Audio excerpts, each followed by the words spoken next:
Welcome to the Grow Your Business Cleveland video series. Co-producing and appearing in the series, the talented GYB CLE Interns. Supporting sponsors include NOAC, a regional partnership of Chambers of Commerce, New Image Media, Northeast Ohio's most recognized name in video for business. In this episode, Larry Baum, business manager of HBtune, sales executive, and inventor, explains how to make your good product great with these 3 tips. After the tip, we go backstage where Larry shares why he wants negative reviews, 2 key benefits of working in Cleveland, why he dropped his college major, and more.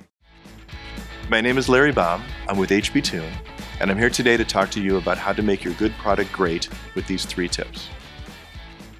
So my first tip is before you've come out with your product, to find an advisor, whether they be a formal mentor or some other type of advisor relationship that's going to be ongoing, somebody that you can talk to about your product as you develop it and give you ideas and give you feedback on whether they think the idea is good or bad or other ideas that maybe you hadn't thought about. But somebody who is going to give you an ongoing and continuing advice on this is very critical as you develop your product.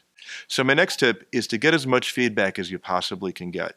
I would say to discount any feedback you get from people you know, whether they be friends or family or relatives or neighbors or anything like that. Whether you approach them at the mall or some other way that they don't have any skin in the game or they don't have any way or any desire to make you feel happy. I've also found that you can get some really good feedback by attending trade shows or expos where you're actually trying to sell your product to somebody and asking them to actually give you money, whether it's $1 or $1,000 or $500. It really doesn't matter. If you present your product to enough people and ask them to buy your product, and if they do, then you know you've got something, and if they don't, then you know you've got to go back to the drawing board. It may seem obvious, but not everybody has tried this. And even though it takes time to set up an expo and it takes time to do it, if you're going to take the time to develop a product, you owe it to yourself to take the time to really get the feedback of having somebody actually buy your product or not. So my final tip definitely is being willing to pivot. The idea of a pivot is that you have an idea in your mind and you think that this is exactly what the market wants or this is exactly what a customer would want or exactly what I think everybody would want. Unfortunately, that isn't always what happens. So you have to be willing to accept that your idea maybe on a big picture was a very good idea, but in reality there were some changes you have to make, and you have to be willing to pivot from your original idea to maybe this new idea. The market might like it better, or it might be a better design. And you have to be willing to let go of your original idea of what you thought was a good design and pivot to what really is a better design. And that's how you go from good to really great. Up next, we get to know Larry. Some people are horrified when they get negative reviews, but not Larry. So negative reviews are actually almost as important as positive reviews for 2 reasons.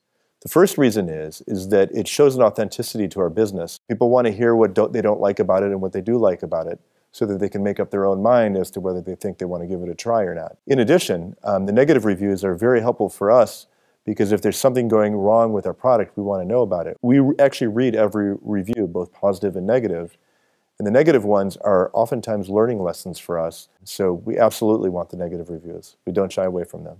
Some say that Cleveland was the best place to work in 1914 because it was home to the world's first electric traffic signal, making for an easy commute. Hear what Larry has to say about working in Cleveland today.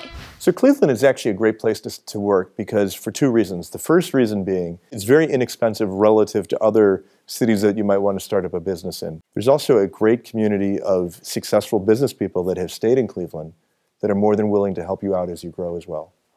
College internships are a great way for students to explore a career field and can be crucial when making a career decision. Here's Larry's story. So I was a finance major in college, and I was thinking about double majoring in finance and accounting. And so what I did is I took an internship at Progressive Insurance in their financial reporting department, which is basically their accounting department. And as an intern, I was putting little numbers in little boxes.